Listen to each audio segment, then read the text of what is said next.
జనాల్ని బతికించేస్తుంది. అది సుఖమా? అది సుఖమా? అది మరి తేడా సుఖమా? ఏముందంటున్నావు? తేడా ఆ! లేకపోవడం ఏంటి? అది కాదు. ఇక్కడే కల్తీ అదో చేస్తున్నాం మరి. అదో అది సుఖమా మనోరుగ్మత. అనాలి. ఆ! రుగ్మత, మనోరుగ్మత. ఎక్సలెంట్ ఆ పేరు చూడండి. మనోరుగ్మత అనమాట అది. మనోరుగ్మత. హ్మ్. మనసుకు పట్టిన ఏమంటారు దాని దాని ఆ! ఏంటి చెప్పండి? దీనికి అర్థమైంది. అదొక జబ్బు, మానసిక జబ్బు. మానసిక జబ్బు. ఇది మనోరుగ్మత మందులే అన్నమాట, అహంకారం ఇది. ఇప్పుడు వాళ్ళకి మనకి డబ్బులోనే తేడా అంతే కదా! మనం కొంచెం ఇవ్వగలుగుతున్నాం. వాళ్ళకి అది కావాలి, అది లేకపోతే ఆవిడ ఘటన అవుతుంది పాపం కదా. అంతేనా తేడా, ఇంకేమైనా ఉందా? చెవులు, కళ్ళు, ముక్కు దానికి మనకి అన్నీ ఉన్నాయి కదా.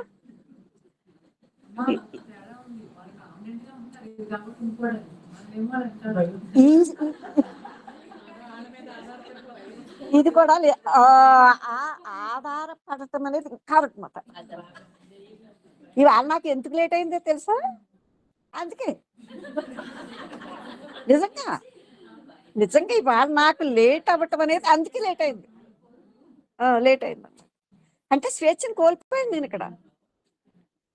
నా స్వేచ్ఛను నేను కోల్పోయాను. మీకు తెలియట్లేదా? నేను అనుకున్న టైంకి ఇక్కడ ఉండలేకపోయాను. ఇది మరి మీరు మీకు మీకు మీరు తెలుసుకుంటే సరిపోతుంది. ఇప్పుడు అంతా మనమే చేసుకున్నాం, వాళ్ళు ఉండాలి ఉండాలి కానీ రాకపోయినా మీకు మీరు ఆ రోజు ఏం చేయగలుగుతారు అదే చేసుకోండి. అదే చేసుకోవటం. లేనిపోయి అన్ని రుద్దేసుకుని డస్టింగ్ అవ్వలేదు, ఇది ఇలా ఉంది, అది అలా ఉందంటే ఉంటుంది. ప్రకృతి ధర్మం ఉంటుంది, అది అది అలాగే ఉంటుంది. ఈ రోజు అలాగే ఉంచండి, ఏ నష్టం ఏంటి? నష్టం ఏంటి అంటున్నాను. లేదు, ఎవరు వస్తారు? ఎవరి కోసమనా చెప్పండి? ఎవరి కోసమనా? మన ఇల్లు ఒళ్ళు శుభ్రంగా అన్నీ ఉండాలి, పక్కన అన్నీ నీట్గానే మనం సరి చేసుకుంటాం. కాకపోతే మీరు చేయలేని రోజు అంటూ ఒకటి ఉంటుంది. అప్పుడు ఎలా ఉంటే అలాగే ఉంటుంది. అంత మరి ఆ సహజత్వాన్ని మనం ఎందుకు ఒప్పుకోవట్లేదు? అంటే ఎంత అహంకారభూయిష్టంగా ఉందో చూసుకోండి మనసు. అంటే నేను ఇలాగే ఉండాలి, నా ఇల్లు ఇలాగే ఉండాలి. అప్పుడు ఇలాగే మనం ఉంటే ఇప్పుడు నేను చెప్పాను చూసారా, ఇక్కడ ఏంటది ఆ సుప్త చేతన, దానికి కదలిక ఉంటుందా?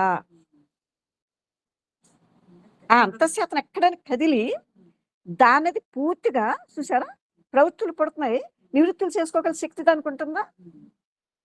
ఇక్కడ భగవద్గీత మనకి ఏం చెప్పింది, ఏం బోధించింది? ప్రవృత్తించ నివృత్తించ. ప్రవృత్తి పుడుతుంది, దాన్ని నివృత్తి చేసుకునే ఆ గ్రహింపు శక్తి నీకు కావాలని చెప్పింది.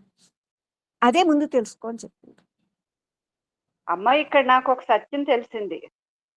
చెప్పమ్మా. ఎందుకంటే నువ్వు అంటున్నావు అలా ఉంటే అలా ఉంచండి, నష్టం ఏంటి అంటున్నావు. అలా మేము ఎలా అలా ఉంచేసామని